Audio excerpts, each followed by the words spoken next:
Watch The Atheist Experience live Sundays at 4:30 p.m. Central. Visit tiny.cc/YTAXP and call into the show at 512-991-9242 or connect to the show online at tiny.cc/callaxp.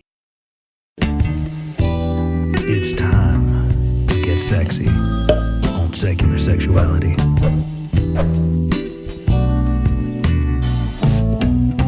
Hello and welcome to Secular Sexuality, the only ACA show to ever shoot in person on the set of an adult film. I'm here with Sinn Sage of Sinn Sage Productions. Thank you so much for letting us be here. Oh my gosh, it's my pleasure. I'm excited.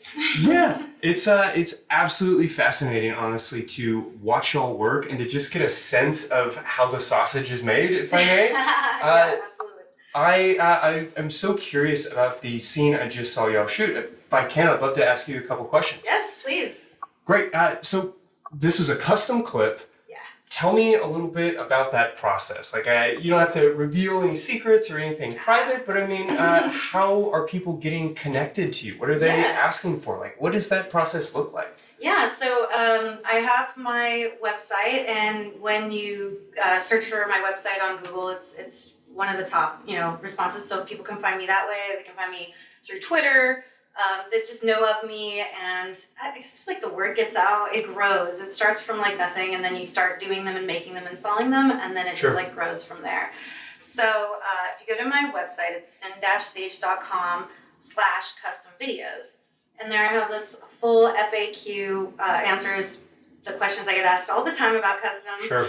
And tells all the details, and then at the bottom I have a little form that you can fill out, and you'll put your email address and you'll say the length of time that you want your clip to be, and then there will be a box where it just says now write with as much detail as possible what it is you want to see in your clip, and that gets sent to me, and then I review the email, I look at it, I say whether I can do it or not, how difficult it will be, what the price is going to be, and stuff like that. If I need to buy anything extra, I'll have them send me like a link from Amazon and add that into the price.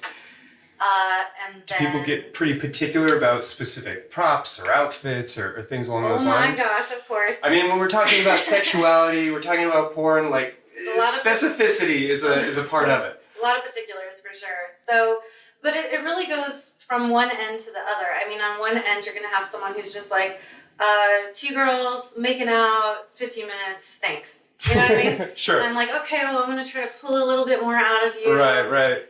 And then on the other end of the spectrum, there's like, 10 pages with each camera movement precisely detailed, and if you get one thing wrong, and you ruined the whole thing for them. So, but our company, like, we really pride ourselves on our attention to detail. That's the biggest response that we get back from customers is that you did everything I asked you to do, and you did it exactly how I asked you to do it. So, thank you so much. And to me, that's just like, you asked for it and you paid for it, so I'm gonna do what you put in there. Yeah. So that happens, and then once I receive the payment, then it goes into my customs folder, and it's in the queue to be shot. So then I have to contact the other performers if there's someone else. We have to settle on a date that we can do it, and then we just shoot the thing, and then I deliver it, and then he edits it. My partner Drake edits it. He shoots it. He does the lighting, all that stuff, and then upload it to a file sharing service and send it over to the customer as an MP4 file. So that's like the basics of custom video, and so for us, like, it is really important when it comes to customs to follow the script very closely. So for example, like I started using this iPad thing. It just makes life super easy. I put the custom in here. I can like highlight. You have all the instructions, everything they're asking for. Yep, and then you said you just kind of shoot the thing. I saw y'all do a little bit of conversation around what it was going to look like. And then I was honestly really impressed by, I guess, just the blocking of it, because you told me how long the clip was going to be. I'm watching the time on my phone as y'all are going, and I'm noticing without any cues, without any cuts, like the blocking is sort of right where it needs to be to keep the time on track. Yeah. Is that, I mean, I imagine there's a lot of experience that goes into that, but Yes. how do you pull that off?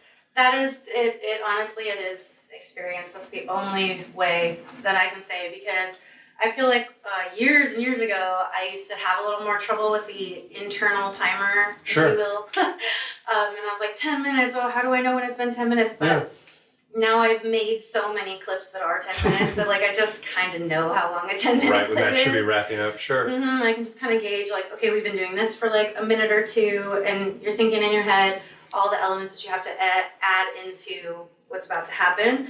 So as you're doing it, it's just like, okay, we've been doing this for a couple minutes. We got to get the clothes off. So I'll start taking them off you, and that kind of cues her. Now she's like, oh, okay, so I'm gonna like transition smoothly into taking her clothes off, you know? And then oftentimes I'll have Drake, like, if it's 10 or 15 or 20 minutes, he just give me a signal when it's 5, give me another one at 10, just so I kind of know where we're at. Right. And so for that clip we just shot, we were supposed to get a little tribbing in and a little orgasm. The customer wanted like orgasm in it too. So Drake sort of, when he was shooting Ella, he like tapped on me and went like this and let me know, okay, there's 2 more minutes left in this clip. So that was when I transitioned our bodies into getting that tribbing part done, and like I built up to an orgasm, and you know, Ella was cued by me, and so it's just kind of like this lovely little dance that you can do. And sure. When the chemistry is right and you've worked together a lot before, and you know, you discuss a little bit beforehand about what we're all going to end up doing and about the timing of it and stuff, and then when you have professionals, it just kind of like unfolds quite nicely. And it's no problem to cut at any time, but if you can just shoot the thing straight through, Right, you sure. save a lot of time that way. Yeah, I mean, when we spoke a couple of months ago, you talked a lot about the importance of chemistry, and it's not that I didn't believe it, but to actually sort of see that in motion, what you see on the film, when you see, on the website, or what you are used to as a consumer, Yeah. I was actually sincerely surprised to see just how sort of naturally everything flowed between y'all. Yeah. Even as I'm seeing you like kind of contort yourself around the camera and sort of make things work, it felt, I don't know, very sincere in a way, just the way that y'all were able to play off of each other. How do you cultivate that? Yeah, well, I love that. And you're lucky today because I'm working with someone that I have like a genuine, affectionate, loving relationship with. So for us, like that chemistry is kind of already there for us. We've known each other for probably like 12 or 13 years now, and we've just spent a lot of time together. And obviously we've both been doing this for a while, so there just is already like a natural chemistry there between the two of us. When it is someone that maybe I'm working with for the first time, or I don't already have that bond with, the way that I personally cultivate that connection and that chemistry is a lot of touch, and a lot of eye contact, a lot of like almost gripping and like holding close to me and breathing together, and Feels like dance in that way, the way you're sort of like cueing somebody that, okay, when I lean in, you lean in, and that sort of thing, yeah? Yeah, so even when it's just, like what we just did was kind of, it was obviously a fetish oriented, so with the foot fetish orientation, and, it's specific, but when we do a scene where it's just like, and action, and you start like having a sex scene, then it's so much as a dance. And like if you can kind of tell the difference, not 100% across the board, but like someone who's just starting out in the business, just starting out as a performer versus someone who's been doing it for a really long time, it is exactly as you say, there's like a give and a take. When you receive and when you give and when you come together, and yeah, hopefully if you have that chemistry and you can get that passion going and stuff, it just flows like this beautiful ballet. Yeah, I mean, in my mind, it is similar to the way somebody might be able to, go two-stepping at their local dance hall or go to a dance club or whatever, versus actually watching like a professional on TV and those kinds of things. It's the same basic thing, but there's obviously a lot of like talent and skill that goes into being able to do it, I guess, on your level. So when we talk about sort of the stereotypes that people have around pornography or around the like fake expectations and things like that. I think there's actually maybe a different lens for it, that this is something that we maybe do want to be emulating in some ways, that communication, that give and take, like there is something really admirable here. I agree with that totally. I think there's a lot to learn from porn. It's just like, what is the porn that you're looking at? Sure. You know, everybody's always just like, porn is always this, this, and this. It's always guys spitting on girls or like slapping them in the face, and it's really rough. And I'm like, well, that's only the porn what you're seeing. You have a very small web, you know, like that's a very limited viewpoint of a part of porn for sure. But that's just one part, and there's so much. And, you know, when you have stuff like the kind of productions that we make, for sure, it's, you know, what we're doing a lot more often is just capturing like a beautiful moment. And there is like a work aspect to it, a performance aspect to it, and also a genuine aspect to it. It's like a mixture of those things. And I kind of do feel that even when you're having intimate sex with a partner, like, I don't know, there's a little bit of performance to it. If you want it to like be really good and really fun and satisfying for both of you, it's kind of like, it can feel better for yourself to make eye contact with your partner, to squeeze them and grip them, and, you know, it feels good, it gets the vibe up, and I think there is porn that we can learn a lot from. I might be biased, but... Sure. No, I mean, whether we're talking about a concert or sports or you know, stand-up comedian or any other kind of performer, you want somebody who is excited to be there, who is enjoying themselves. And yeah, there's a little bit of a veneer to it, but there's also something sincere that's going on. You put it so beautifully. That's exactly right. Why do you feel like we have that negative lens when it comes to porn so much? That this is, I mean, obviously there's a lot of shame in our culture around sexuality. It goes back thousands of years. Sure. But I mean, just in particular, there is this notion that everything that happens on porn is a bad expectation, that this is not how we should be seeing our sex lives. And, you know, I don't expect anybody to be a professional dancer, but we don't come with that same baggage, that same expectation. Right. Yeah, agree. It has to do with so many things and so many misconceptions about porn in general. I mean, I hope what you could see there too is like, you know, we finished the clip and we kissed because we were having a good time and we like each other, you know? And that's because I think the biggest thing that I really wish I could get people to understand is that, like, I chose to do this with my life. I love doing this with my life. Sure. It makes me happy. It brings me joy. It brings me so much freedom, like so much freedom. And it's work, but sometimes it can be a lot.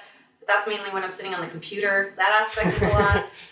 When I get to shoot, I'm just kind of like, this is awesome, and you know, so it's that thing where people think that we're somehow victims, and I don't appreciate other people telling me that I'm some kind of a victim, because I'm not. Yeah, I hear that. I don't want to be cavalier about it, but I'm here on set with you. There is no creepy pimp hidden in the corner anywhere. There's, you know, no evidence that anybody here is against their will. It's just people enjoying themselves, having a good time, and getting a little bit of work done, because this is a workplace. Yeah, definitely. And, you know, I deliver the product to the customer, and they get some joy out of that. They get some pleasure out of that.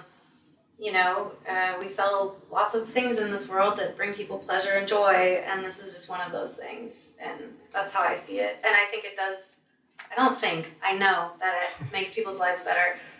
Some people, you know, I don't want to, like, make assumptions about, like, what my customers and stuff like that, but I do know for a fact, you know, I worked in strip clubs for many, many years before I launched directly into porn, and, you know, there's just like some need there that's completely being ignored by most of society, and that's even shamed for having that need, which is like touch, which is like intimacy, you know, whatever it is, all that stuff. And Even just the specificity of sex, like we were talking about, like being able to ask for that specific thing without, trying to leverage a partner in a monogamous relationship, or, blowing up all your relationships, trying to seek out something specific in these ways. Yeah, for example, like the foot thing we just did, you just never know someone's circumstances. And so it's like this customer wanted some foot stuff, some lesbian foot stuff. He was able to come to me, pay me a price, and I made him this thing. Now he gets to enjoy this thing I made him like for the rest of his life, and or he can get more new ones, hopefully. But yeah, so to me it's a gift. I think it's important for people to get the things that they need in life, sexually. Yeah, no, I can't help but want to just emphasize over and over that recreational doesn't mean vapid. It doesn't mean that it isn't important or valuable. Agreed. That's, basis of my life, I think. Fair to say. Well, since we're here, we're watching you work, is there anything that you want to make sure that we capture, that the audience gets to see or gets to learn just about what it's like to be on set and working with you? Yeah, just kind of seeing like the collaborative effort here, seeing the partner that I'm working with in the scenes, seeing my husband like taking care of all this stuff, what that looks like. And that to me, this is just a smaller, cheaper version really of any other entertainment that a person might watch, or the making of entertainment, whether it's, a fucking Marvel movie that costs multiple millions of dollars, or just this little indie do-it-yourself kind of company that we run. It's just, that's what we're doing. We're making entertainment to share with the people who want to see it. And if people don't want to see it, guess what? I'm not gonna watch it. But let us do it, please. Right? Well, you've worked on some of those bigger sets in the porn industry. Yeah. How does that compare to what we're seeing here? I mean, obviously more people and, there's a lot of things that go into it, but in terms of the chemistry, the blocking, the preparation, what can you tell me? It's totally different. Chemistry with my on-screen partner that I'm doing the scene with, that can work on any type of set, any size of set. It really comes down to like the two people who are fucking, or 3 or 10, whatever. So the mechanics of a larger set with more cameras and more people and more looky-loos and all of that, does that make it more difficult to maintain that chemistry? For me, not at all. Sure. I don't know, I just get in front of the camera and just like do my thing really. So it could be one guy holding a camera, or it could be 15 people in the room, each one holding something different because that's the part they play on that set. So for me, it's just like the bigger the set, the more people. I've noticed that everything takes way longer, and you do a lot of hurry up and waiting and a lot of sitting around, and so then it just becomes tedious, and then usually you're getting paid the same price even if you're there for 18. I've been on set for 14 hours before and got that same paycheck if I was there for 2 hours. So so everybody's motivated to get the shot. So for me it's just I think my performance is the same regardless. But there's something to be said for a more intimate just a camera guy and then me and my partner in the scene. So that can just be, I don't know, maybe it's a little bit more cozy, comfy. Yeah. Well, what about when you're shooting your own scenes that are, I suppose, more elaborate than the short clip we just watched? When you've got like characters and full-on dialogue in a scene. What goes into that in terms of just preparation and making sure everybody is, I guess, off book or whatever that looks like? Oh man. So usually for stuff like that, it's like you'll look at the few lines you need to say in the next part, get that in your head, and then shoot those few lines, and then like go to the next part. It's not like a stage performance where you've all got to have it memorized. Everybody's memorized the whole script and elaborate like tape on the floor and all that. Yeah, no. But so every once in a while we'll have something where that becomes kind of necessary. Like I think there was one where I had to do like a transformation from like a nerdy scientist into like a sexy bombshell. So I put some tape on the floor so that I would hold still and then like change my outfit real quick in that same spot and knew where I was standing in the same spot, you know, so we could make it look like a transformation happened. But yeah, like it's just sometimes it has to be a lot more intricate, and then those, to me, it's just that those end up taking a little bit longer to shoot. And we usually, he's in a lot of those when we do stuff like that, so we have to get like a separate camera person and discuss the shots and stuff like that. So it's just a little more technical, but otherwise, you know, just doing our thing. Like, Sure. What's your favorite way to work? You know, is it these like kind of short custom clips where you are, you know, fulfilling somebody's fantasy, I suppose? Or is it maybe like building out your own fantasy and kind of scripting what you think the audience wants to see? Or how does that all come together? I don't know. I think that I really do love making people's fantasies come true on camera, on film. Sure. So for me, that's a big part. I do like doing customs because they give me the ideas. For me to sit and try to like think stuff up, it can be a little exhausting. Sure. I do like doing it sometimes. You know, I have my movies that I release and stuff like that. But those do tend to be more just like freeform sex scenes. So not really scripting, maybe just like a little idea of why we're here, what we're wearing, stuff like that. But and then just like having hot sex, which I like that too. But sometimes, you know, it is fun to like go over the script and be like, try to, okay, and put it all together and bring it to life. Like, I think that's kind of fun. I like that. So favorite, I don't know. I like it. I like a combo. It's also really nice still working on those big sets that I was talking about, because the thing about that is that I do get to go and I just do my performance and I leave and I don't have to think too much about it. With customs, it's like a lot of work and a lot of pressure to make sure like I'm getting all the elements that they asked for and stuff like that. So you're just thinking about it more. Where I go to get paid to do a scene and it's just like, oh, I'm just gonna like have the sex. It's gonna be great. Beautiful. Well, is there anything else you want to make sure the audience understands about who you are and what you do here?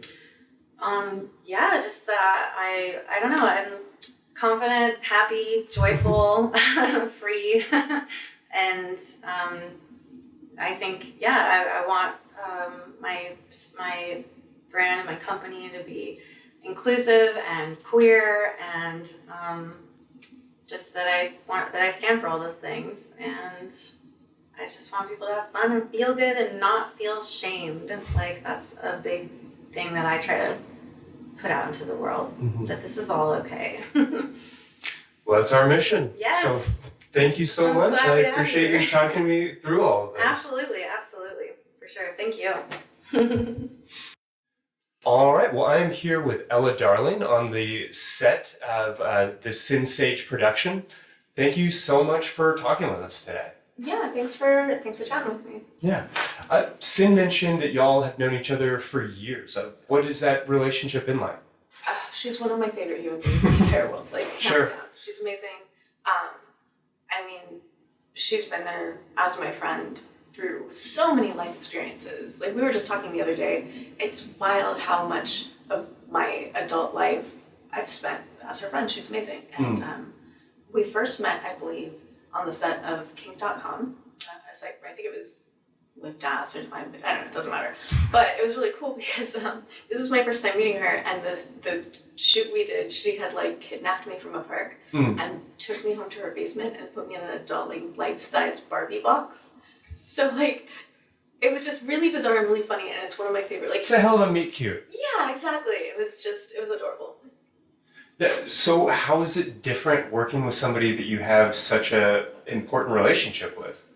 I mean, we just did that scene. It was a 15-minute clip. We shot for exactly 15 minutes, and that was it. We rolled through it. Like, I know her. She knows me. I know her. I know how to make her come. She knows definitely my body like crazy. And we both, we've been doing this for so long that it's just so easy to just run through a scene together.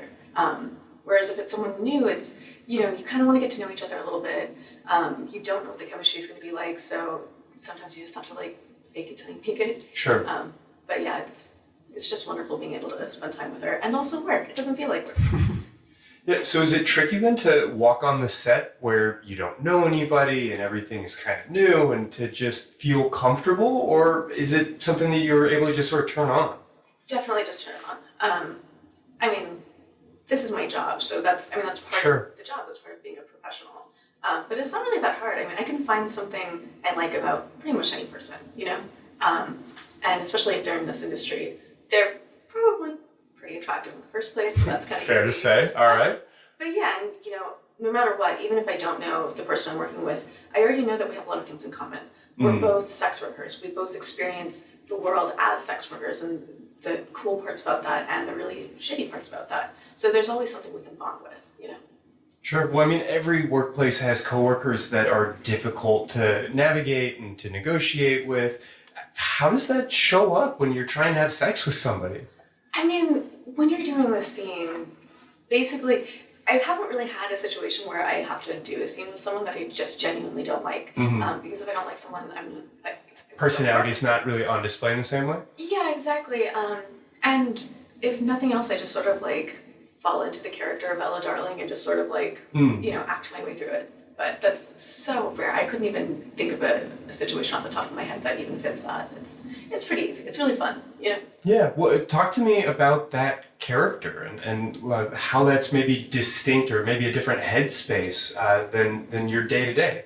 So it's kind of Ella Darling is basically just aspects of my authentic personality. Sure. That I sort of amp up a little bit. And when I first started doing porn, I was pretty shy. I was a librarian before I got into porn. And so basically I crafted this persona in my head that I might feel nervous, I might be shy and socially anxious, but Ella Darling is not. You're Sasha Fierce. Exactly, and it's like that. So I don't know, it's pretty good. But it's interesting what you said about everybody, every job, every workplace has coworkers that you don't necessarily jive with, right? Every job has sometimes you had a shitty day at work. Sometimes you come home and it's just man, today kind of sucked, I can't really talk like that. If I go on Twitter and I talk about a really bad day I had on set, there are whole organizations of evangelical people who use my tweets against me, use my words against me to vilify the industry. And it's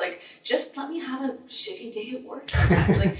It's just my job, I shouldn't have to performatively be over the top, always, singing the praises of things. Some days kind of suck, and that's okay.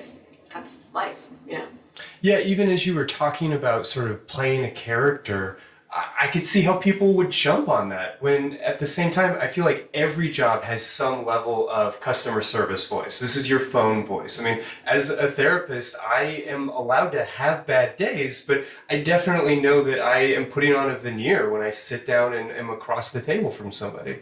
Yeah, I mean, every relationship that you have, you interact with people in a slightly different way. The way that I talk to my mom isn't the way that I talk to Sinn, isn't the way that I talk to my partner, isn't the way that, I talk to someone on set. It's all different. I mean, everybody has these facades that they sort of code switch between, depending on the situation. Yeah.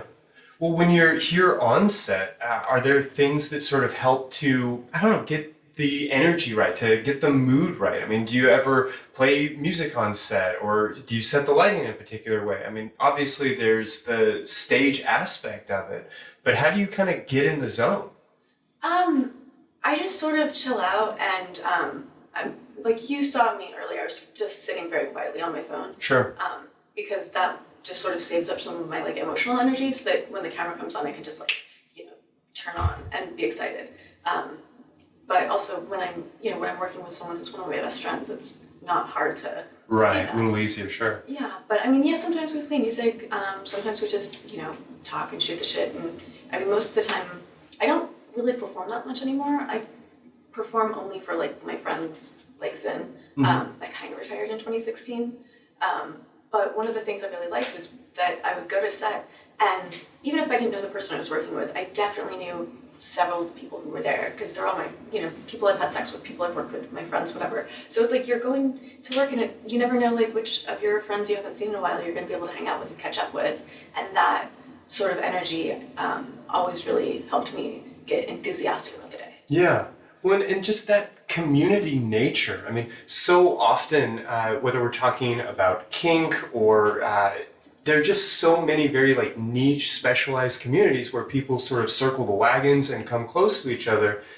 And that's why I always am just baffled by these narratives about how rampant trafficking is or some of these other things, because I can't help but feel like people would notice. Yeah, if I'm on set and there is a performer who clearly doesn't want to be there, and if hypothetically, I've not experienced this, right. But if there was someone there who really didn't want to be there and they weren't happy, first of all, they'd probably be sent home because the energy you're going to bring on camera is going to be really bad. I don't want to have sex with someone who doesn't want to be there and have sex with me. That feels predatory and that feels gross, and we're not going to have good chemistry and it's not going to be good content. Like, nobody wants this. So yeah, also, like, I chose this work. I mean, if you wonder if I'm being trafficked, ask me.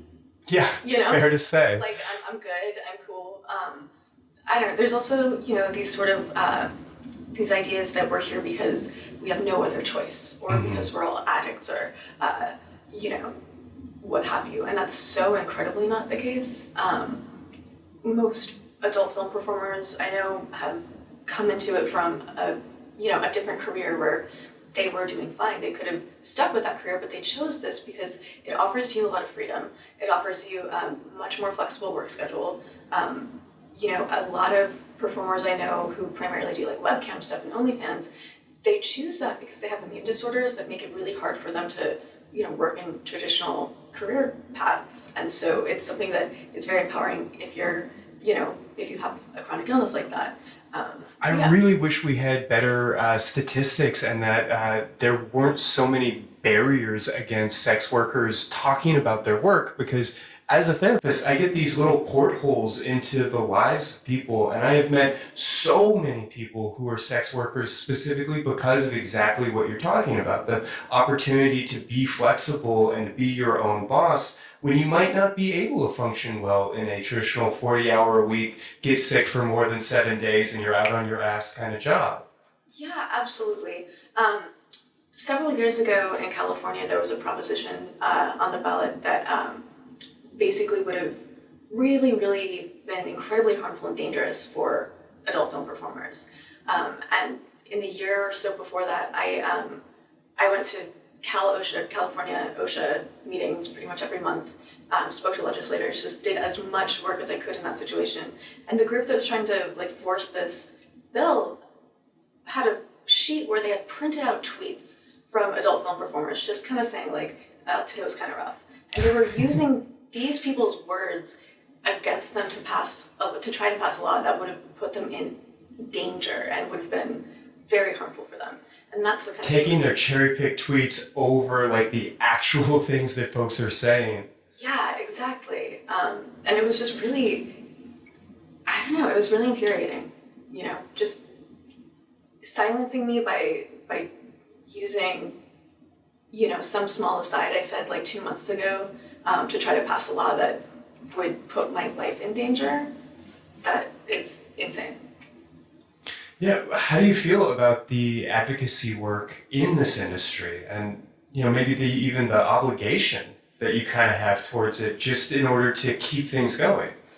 I mean, I'm a big fan of the advocacy that I've done. I used to be on the board, I used to be the president, I think, of the Adult Performer Advocacy Committee, which is a group of adult film performers who, some of the things we did was just sort of have like, you know, seminars every month on, you know, finances or managing relationships, managing stress, stuff like that.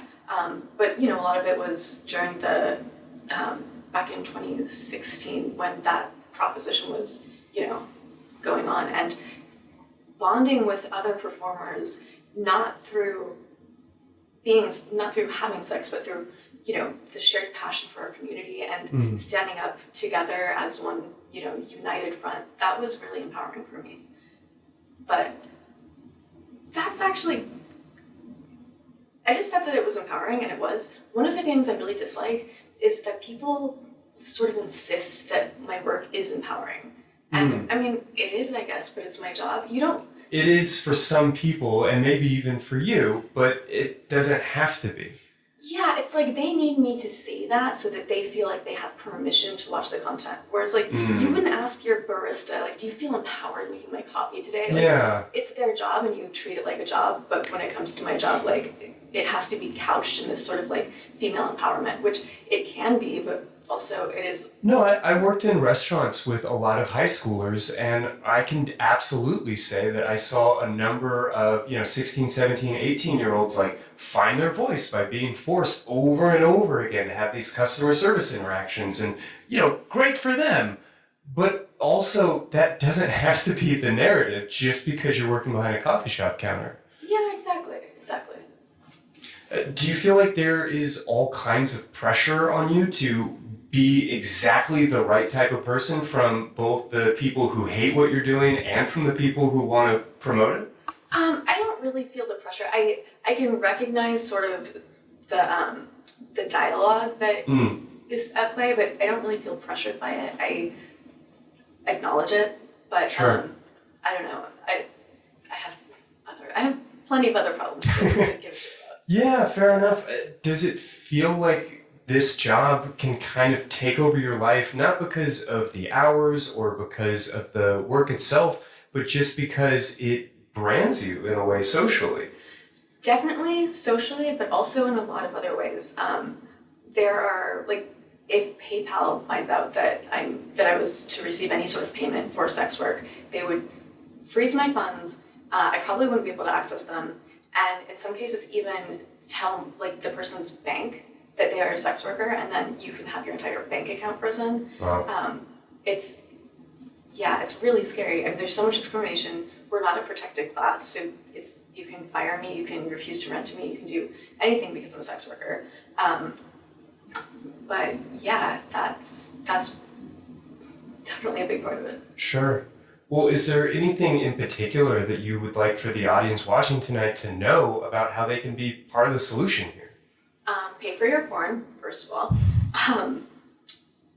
If you watch porn and you're a consumer of it, maybe understand that the people you're watching are working and they're like actual, authentic, whole people. So when you speak to us and you engage with us as fans, for example, remember that you're talking to a person, not a fuck doll. I'm a whole human being over here.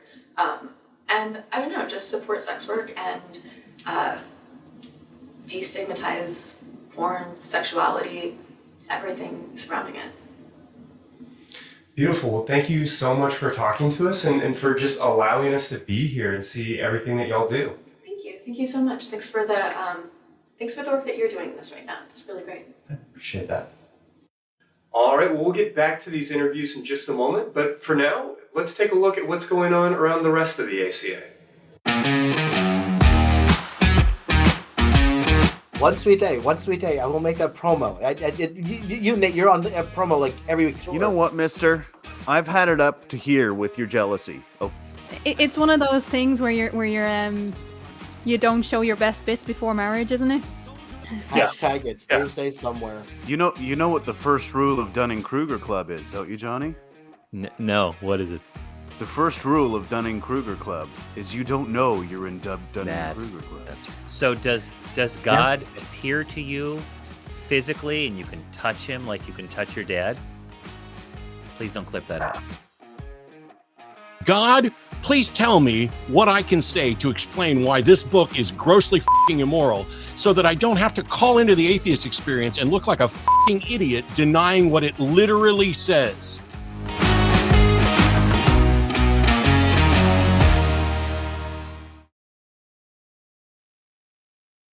Well, Drake, you are the cameraman, the director, the production. The editor, yeah. the lighting guy, the sound guy. Yeah, I'm I'm the one that makes it look good. Sure, so you pull all of this together. What does that actually look like? I know that we talked to Sinn about sort of her role in blocking and conceptualizing, and I know you all work well together and all of that, but walk me through your role here, I suppose. Okay, well, my role is to make what they do look really good. Sure. Now that consists of making sure that the lighting is good. We don't have weird shadows. I I'm a 6'3" man, so I make a lot of shadows. So Fair. that was a very big learning curve on my part. Just setting up lights so that I don't look like this weird ominous shadow in the background. Yeah, I mean, because you're getting in there with the camera. I'm as in there as you can get. So, yeah, so, you know, what I do essentially is I take what the customer has written down and I make that come to life and make it not boring. Surprisingly enough, you'd be like, how is porn boring when you shoot it? Well, I get bored behind the camera as much as somebody gets bored watching it. Fair. There's a lot of fast forwarding through a lot of scenes as you're watching them doing whatever it is that you do because it gets static. So what I try to do is make those static shots enjoyable.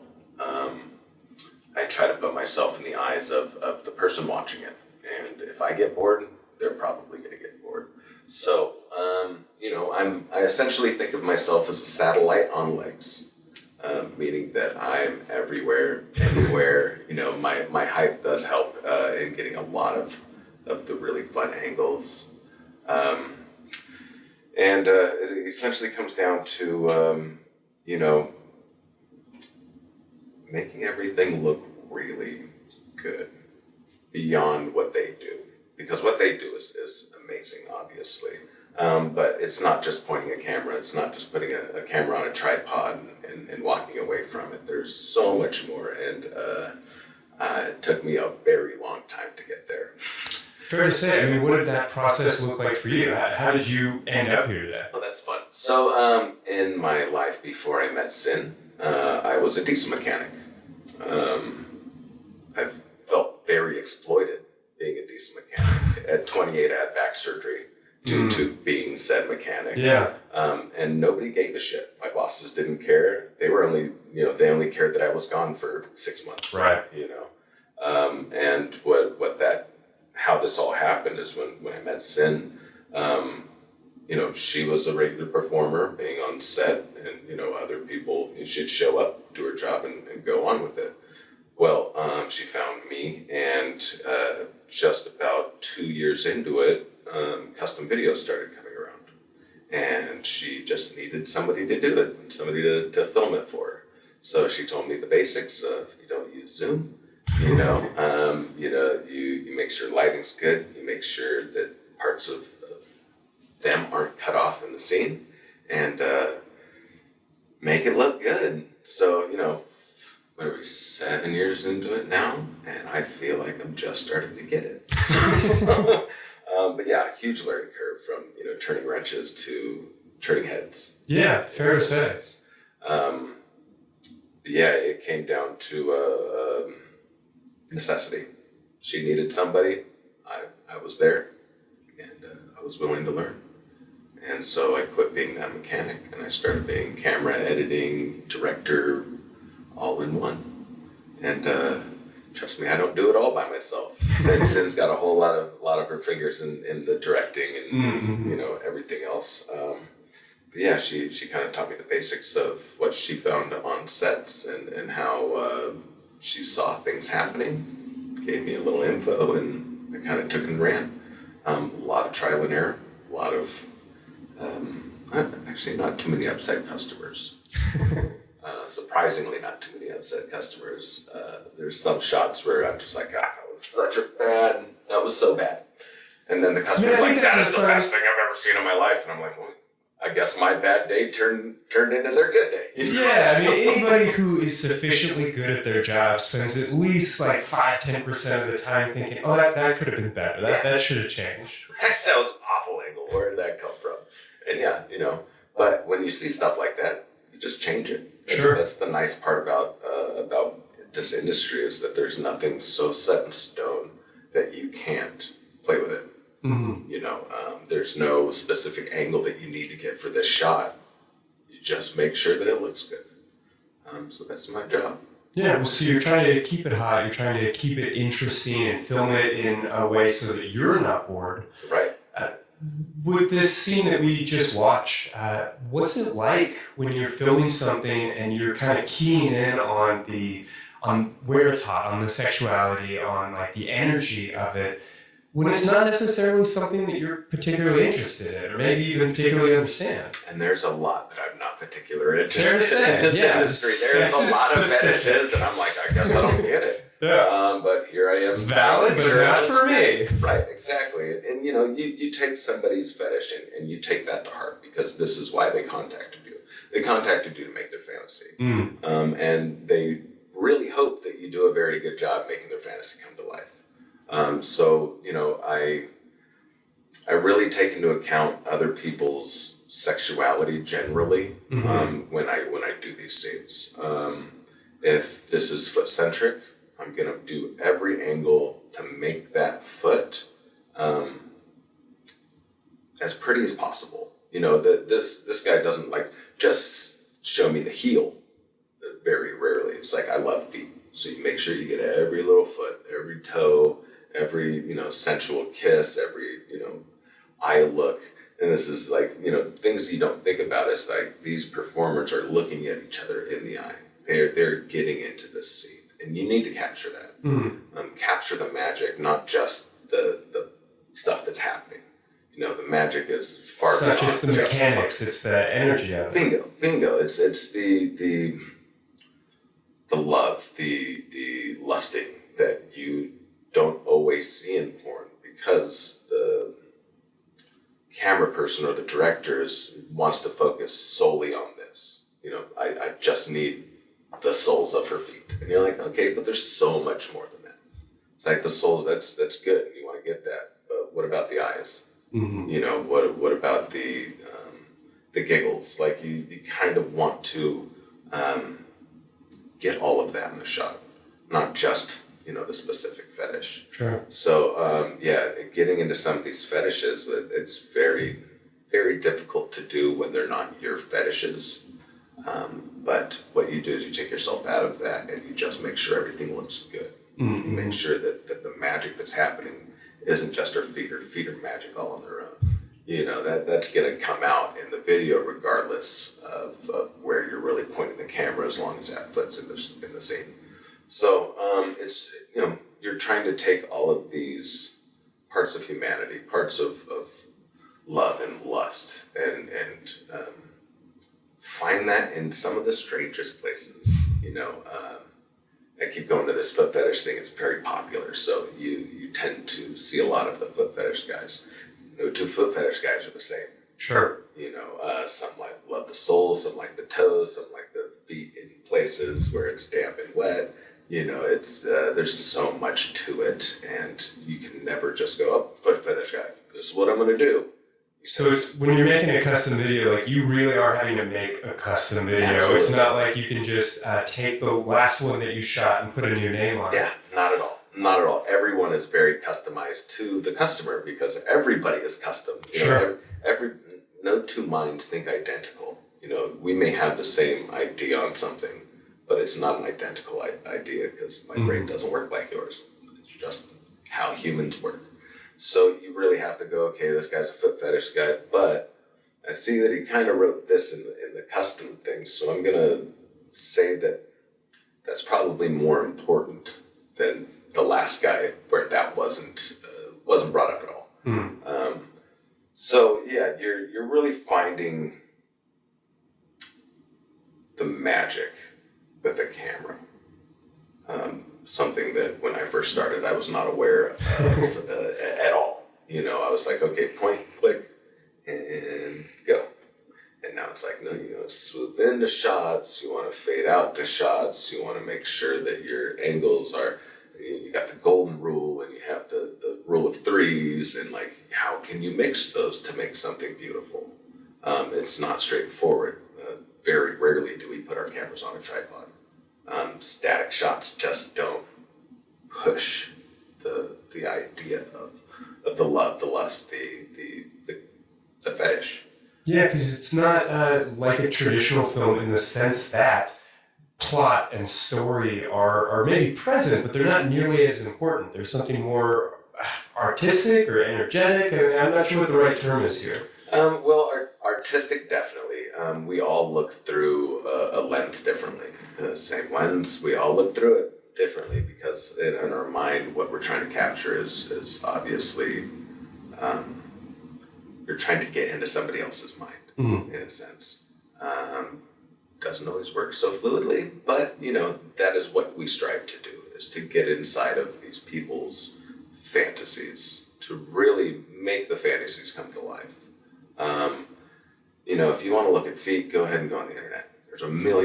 There's 7 billion of them, probably, and you're going to get bored just looking at a foot. Sure. Just looking at a woman's hands, a man's hands. Hands generally, let's just say generally hands.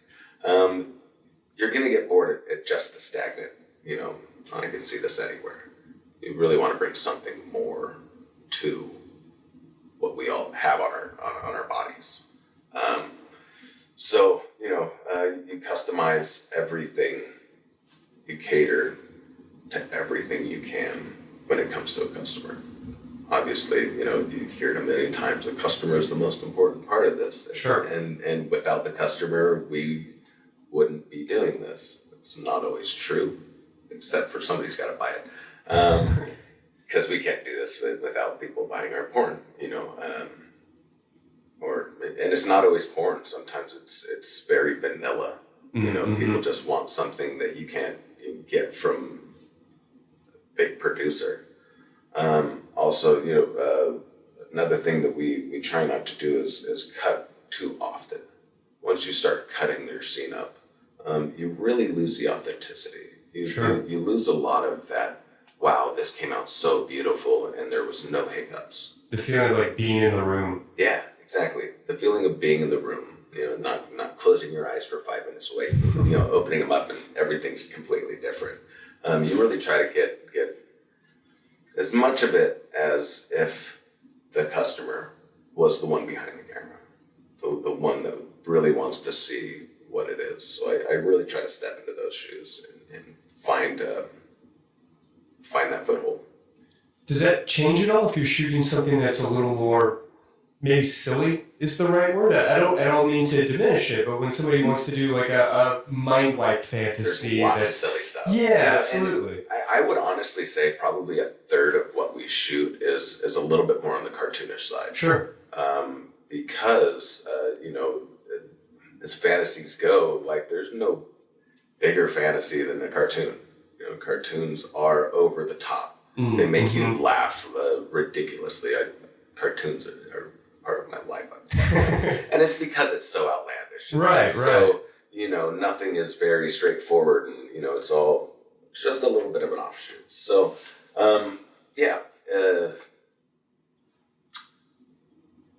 comedy and sex mix quite often. Not always in the same scene, but there is something sexual about the comedy that we produce. In some facet. I mean, and everybody takes something else from it. The customer that ordered it and the people that buy it thereafter. Like everybody's going to take something different out of it. So you cater to the masses, and you cater to the individual. It's a very back and forth kind of thing. But you generally just look at making it look good. Fun angles. You do a lot more of that in the silly stuff than you do in porn, for instance. You have a little bit more artistic leeway with the fetishes, the sillier fetishes, compared to the sensual sex. Obviously, two different things, sensuality and silly. They don't exactly go hand in hand, although you can mix the two. Yeah, or alternate in these different ways. Bingo. So, have fun, make it look good. Like that's my job. Have fun, make it look good. Don't be boring. Well, I think about my time in restaurants and just being around food all day, and then being around sort of like the grosser side of food, dirty dishes and all of that kind of stuff. I have to wonder what it's like watching sex, being around sex, editing sex, and like just constantly being in that environment. How it's possible to kind of keep finding that energy, to be looking for things that are still interesting, and to not get bored yourself, so that you're creating something that the consumer's not going to be bored by. Right. And the great part about this job is no 2 days are exactly alike.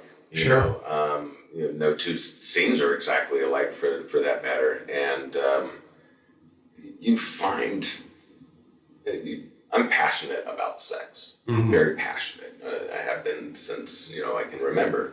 It's always been something that I enjoyed thoroughly, to put it mildly.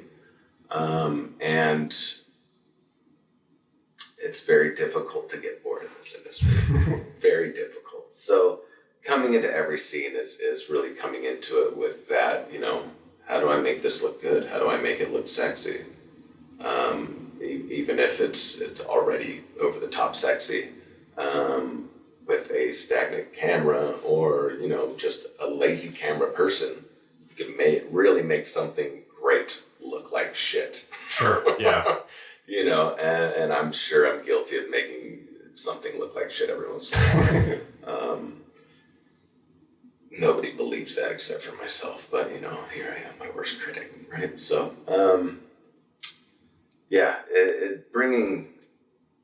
bringing joy to other people's faces is essentially what we're doing. And as a human being, I enjoy bringing smiles to faces, and bringing boners to dudes, and bringing a wet pair of panties to somebody with a vagina. It's all bringing joy, and I love bringing joy. So there's never bad days, really. You look at it. Sure. Well, as a sex therapist, I hear what you mean about being passionate about sex. And as we're kind of dispelling all of these rumors about folks being sort of forced into this work, I think it's important to recognize that a sex worker can come from sort of anywhere. But I guess what you're also saying is that not necessarily anybody could do this work, that you have to have a certain drive for it. You do definitely have a certain drive for it. There's a short lifespan for a lot of these performers. Sure. It's because they got into it hoping that it would be something, and it turned out to not be what they were hoping for, and they just can't get into the groove they thought that they would be able to get into when getting into this industry. I came into this industry not really like gun-ho into this industry. I had my own thing, I had my own vanilla jobs and everything else. She asked if I wanted to help her out. Of course, I wanted to help my girlfriend at the time out. Later became my wife, but that is a different story. And it came out of necessity, not a striving for. So when I got into this industry, it was like, hey, can you help me out occasionally? Sure, absolutely. I can tell you, in this industry, I've never felt exploited. Never, not once, felt exploited. And I do camera, I do editing, I also perform. I generally got my fingers in kind of every bit of this business as much as I can, because, to know it all is to make everything better. Sure, if you know how to do this, you can make this better. You know how to do this, you can make this better. It's really been a life-changing learning curve.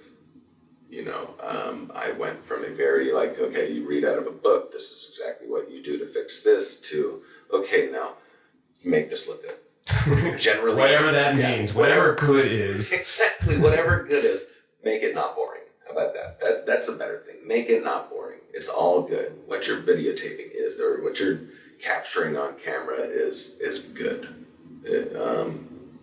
Make it look good, though. Mm-hmm. Because you can make something really great look really bad very quickly.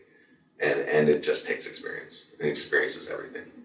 When I first started performing in this industry, I was so shy, I would sweat. Just constant sweat. Mm-hmm. Sweat. A couple of years into it, and I'm like, oh, another fucking day at work, I guess. All right, let's go. Let's do this. Let's go. So, huge learning curve.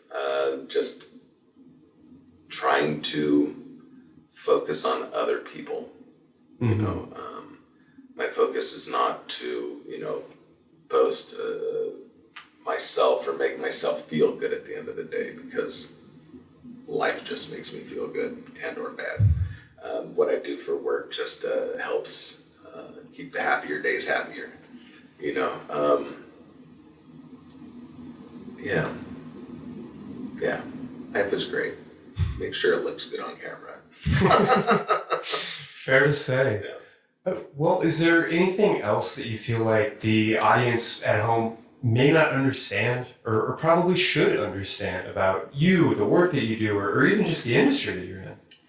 Well, you know, they said it best. We are humans. I am very much just like everyone else. My job is this rather than, you know, that. And I've had my hands in all kinds of jobs. This job is work, 100% work. You know, I just said a minute ago, you know, years into performing, I've gotten to the point where I'm like, okay, well, now let's get to work. And all my friends are super like, oh, this is super awesome for you. You get to bang hot chicks all the time. And I'm like, yeah, you know how much work that is? Yeah. As a man performing, it is a lot more work than people think. It's not just, you know, getting a boner in front of 12 dudes all like waiting for you to end so they can go home to their family. Is like, you know, that can be a little stressful. Yeah. So my stress at work is just as high level as any other job I've ever had.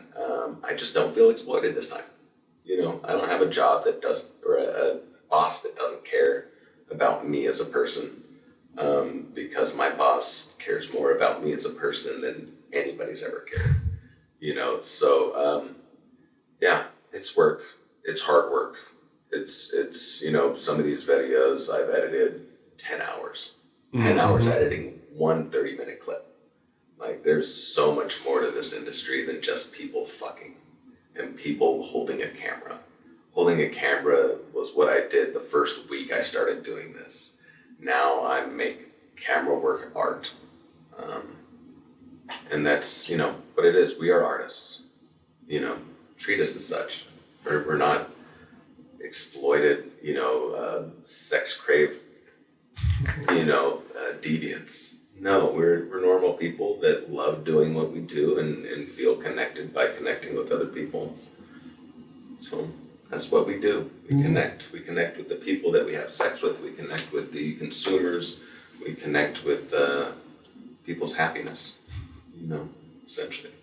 Yeah. Well, on behalf of consumers everywhere, thank you for your service. Thank you for the work that you do. And thank you so much for just allowing us to kind of poke around and to see everything that you do and what all this looks like. I would really like more people to see what it looks like behind the camera, because it is not the world that everybody thinks. This is not an easy job. This is not, you know, just a way to go about the day. This is work. It takes a lot of practice. It takes a lot of skill, and it takes a lot of patience. So yeah, that's what I want to get around with. Look behind the camera every once in a while. We're back there. All right. Well, fair to say. Thank you so much. Thank you. Well, this has been so much fun and definitely a career highlight for me. Thank y'all so much for just inviting us to be here and to see everything that y'all do. This has been just an absolutely incredible experience. Oh, my pleasure, very much so. Love it. Want to support y'all and everything you do, so. Well, thank you so much, and thank y'all so much for watching.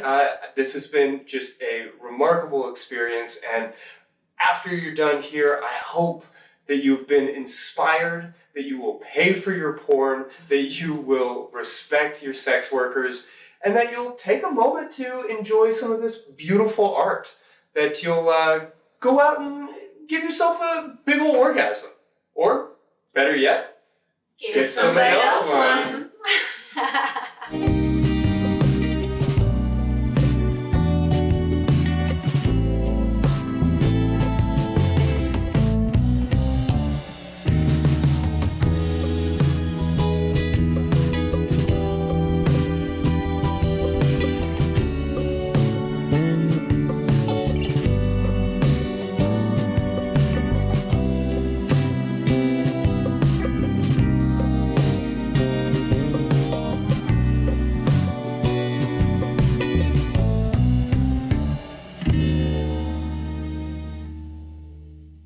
Watch The Atheist Experience live Sundays at 4:30 p.m. Central. Visit tiny.cc/YTAXP and call into the show at 512-991-9242 or connect to the show online at tiny.cc/callaxp.